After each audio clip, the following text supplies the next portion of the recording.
আরেকটি দল জুলাই সনদের বাস্তবায়নকে ভেস্তে দেওয়ার সুযোগ খুঁজছে। জুলাই সনদ বাস্তবায়নের জায়গাটা সুনিশ্চিত হলে পরে এনসিপি জুলাই সনদে স্বাক্ষর করার ব্যাপারে আগ্রহী রয়েছে। আমরা আমাদের দাবিগুলো কমিশনের কাছে উপস্থাপন করেছি যে আদেশ জারি করা হবে সেই ড্রাফট যেন কমিশন প্রস্তুত করে এবং এটা যেন আমাদের সঙ্গে শেয়ার করে, যাতে করে এটা জুলাই ঘোষণাপত্রের মতো করে একপাক্ষিক দলীয় কোনো ড্রাফট হিসেবে এটা জারি হওয়ার মতো সম্ভাবনার জায়গাটুকু না থাকে, যাতে করে জুলাই সনদ কোনো প্রতারণার বস্তুতে পরিণত না হয়। আমরা ইতিমধ্যে খেয়াল করেছি যে অনেক রাজনৈতিক দলই এই জুলাই সনদ স্বাক্ষর অনুষ্ঠানে অংশগ্রহণ করলেও তারা মূলত দুই ভাগে ভাগ হয়ে গিয়েছে।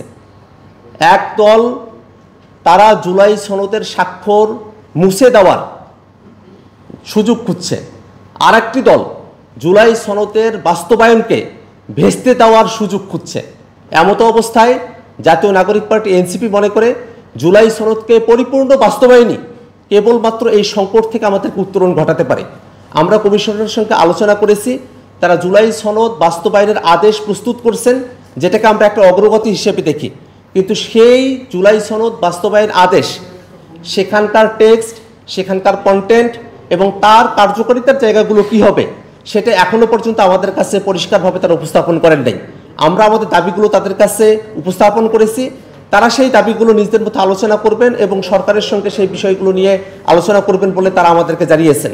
কিন্তু আমরা বারংবার এই কথাটা বলছি যে অভ্যুত্থানের মধ্য দিয়ে জনগণের সার্বভৌম অভিব্যক্তির যে অভিপ্রকাশ ঘটেছে, সেই জায়গা থেকেই মাননীয় প্রধান উপদেষ্টা ডক্টর মোহাম্মদ ইউনূস তিনি যেমন করে জুলাই ঘোষণাপত্র পাঠ করেছেন, তেমন করেই তিনি জুলাই সনদও জারি করবেন এবং সেই জুলাই সনদের প্রেক্ষিতে যে গণভোট হবে, গণভোটের মধ্য দিয়ে সামনের সংসদকে কনস্টিটিউয়েন্ট পাওয়ার ডেলিগেট করা হবে। সেই কনস্টিটিউয়েন্ট পাওয়ার বলে সামনের সংসদের যারা নির্বাচিত প্রতিনিধি থাকবেন তারা সংবিধানের মধ্যে জুলাই সনদে গৃহীত যে মৌলিক সাংবিধানিক সংস্কারগুলো রয়েছে সেগুলোকে সংবিধানে অন্তর্ভুক্ত করবেন এবং সেই সংবিধানকে 2026-এর সংস্কারকৃত সংবিধান হিসেবে অভিহিত করা হবে। সেই দাবি আমরা কমিশনের কাছে উপস্থাপন করেছি। জুলাই সনদ স্বাক্ষরের বিষয় নিয়ে জাতীয় নাগরিক পার্টি এনসিপি পূর্বেও আপনাদের কাছে অভিহিত করেছে। আমরা মনে করি জুলাই সনদ স্বাক্ষরের যে বিষয়, এটা একটা আনুষ্ঠানিকতা, যে আনুষ্ঠানিকতার মধ্য দিয়ে জুলাই সনদের বাস্তবায়নের যে জায়গাটি আছে সেটা আসলে সুনিশ্চিত করা সম্ভবপর নয়। জুলাই সনদ বাস্তবায়নের জায়গাটা সুনিশ্চিত হলে পরে জাতীয় নাগরিক পার্টি এনসিপি জুলাই সনদে স্বাক্ষর করার ব্যাপারে আগ্রহী রয়েছে। দেশে দেশে সবার সাথে দ্য নিউজ।